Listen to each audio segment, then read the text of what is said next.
Le mur des cons n'aurait jamais dû apparaître au grand jour. Ils sont des dizaines à en prendre pour leur grade. Politiques de droite comme de gauche, journalistes, artistes, sportifs, aucun milieu n'est épargné. La garde des Sceaux a dû intervenir à l'Assemblée nationale. Il est inadmissible que des personnes soient mises en cause individuellement.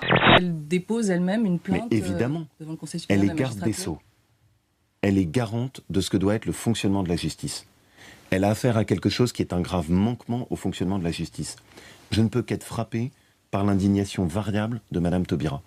Le syndicat de la magistrature se défend, parle d'une blague de potache, sans conséquence. Mais le député Étienne Blanc, lui aussi visé, estime que le mur va bien plus loin. Ce sont des magistrats qui ont prêté un serment d'impartialité, de modération, de tempérance, et qui pratiquent l'injure. Même si cela se veut être un clin d'œil peut-être humoristique de la part de ceux qui l'ont réalisé, il y a des choses qui ne se font pas. Il y a des codes qui doivent être respectés. Vous savez, je pense que la République a besoin de rites. La démocratie, c'est une véritable religion. Et elle a besoin de rites pour être reconnue et acceptée. Plaintes individuelles contre le mur des cons, injures non publiques, 38 € d'amende max, prescription de 3 mois à compter de l'affichage. Je pense que ce syndicat doit être dissous. Voilà. Et je pense que Madame Taubira doit partir. Un mur de la honte, c'est pas autre chose. On est devant un acte d'une extrême gravité. On parle de magistrats qui font serment d'impartialité.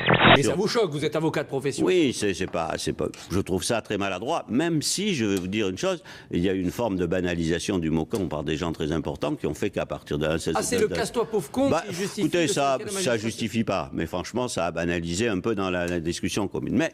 Comment peut-on être indépendant quand on affiche sur ces murs les photos d'un certain nombre de gens qu'on considère d'ores et déjà comme des ennemis? C'est terrorisant. C'est terrorisant pour la démocratie.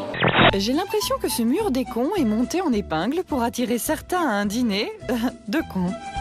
L'autre syndicat de magistrats, l'USM, majoritaire dans la profession, n'a pas apprécié. Je suis catastrophé, pas seulement parce que je suis aussi sur le mur, mais parce que ça renvoie une image tout à fait détestable de la magistrature et du syndicalisme à l'opinion publique. C'est aujourd'hui que Nicolas Sarkozy va demander l'annulation de sa mise en examen pour abus de faiblesse dans l'affaire Bettencourt. Son avocat avait en fait tenté de faire tomber toute la procédure en s'attaquant à une expertise psychiatrique de la milliardaire qui remonte à 2011. Au total, on le rappelle, 12 personnes ont été mises en cause dans ce volet de l'affaire. Tout ça est lié. Oui, ce que le mur des cons et l'affaire Sarkozy. Moi, je constate une coïncidence. Cette coïncidence n'est pas inutile. Avouez que ça tombe bien de demander l'annulation de sa mise en examen le lendemain du jour où a été révélé que les magistrats vous ont réservé une place de choix sur leur mur des cons. Ça crée comme un terreau un peu favorable dans l'opinion publique. Vous savez que Sarkozy et ses copains sont champions pour mener et gagner des guerres médiatiques. Enfin, Nicolas Sarkozy devra ronger son frein jusqu'au 6 juin. La Cour d'appel de Bordeaux a renvoyé l'examen de sa demande de nullité dans le dossier Bettencourt. L'ancien chef de l'État conteste sa mise en examen pour abus de faiblesse. Michel et moi avons eu recours à cette stratégie en matière de tatouage. Ce que nous avons dit aux filles, c'est que si vous décidez de vous faire tatouer, alors papa et maman demanderont le même tatouage au même endroit et on ira sur YouTube pour montrer à tout le monde que c'était un tatouage familial. L'idée est que cela pourrait les dissuader de penser que c'est une bonne façon de se rebeller.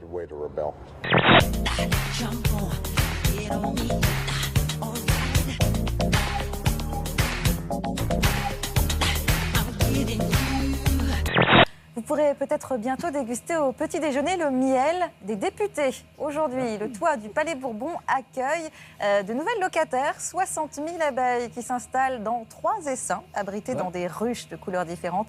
Alors l'histoire ne dit pas si ce sont les élus qui vont récolter le miel. En tout cas, ça fait partie des gestes écolos. Ça fait un moment qu'ils se font du miel, les élus. Merci pour cet éclairage.